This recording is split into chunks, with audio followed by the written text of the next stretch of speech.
For decades, Britain has been used as a gateway to Europe by Japanese firms.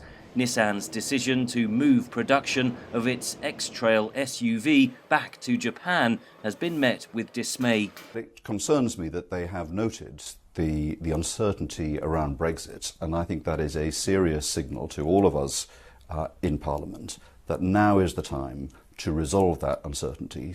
As Britain's ties stumble, Japan and the European Union are celebrating a trade deal that will cover a third of global GDP.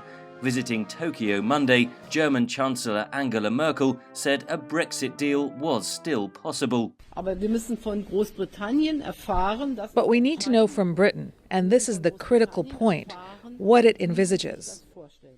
The threat of a no-deal Brexit is growing starker by the day. Government contingency plans leaked to British media purportedly entail evacuating the royal family from Buckingham Palace. Worst-case scenarios include rioting on the streets amid food and medicine shortages as waste export restrictions create mountains of garbage. Obviously, it's a very complicated scenario. Which entails incredible implications for citizens, for businesses on both sides of the channel. But the other options is to rethink the withdrawal agreement, but not entirely. It's just about arranging the process that might lead the withdrawal agreement to finally find a majority in the houses. That might not be enough.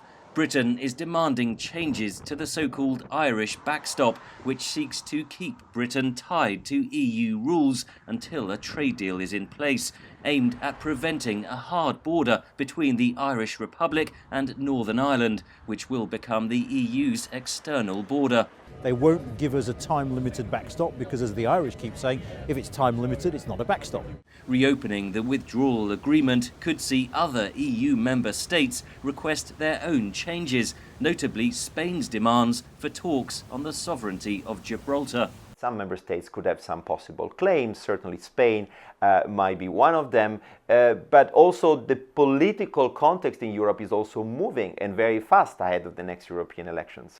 A reminder that the current deadlock is just the beginning of Britain's recasting its relationship with a changing Europe, a process that could take years, if not decades.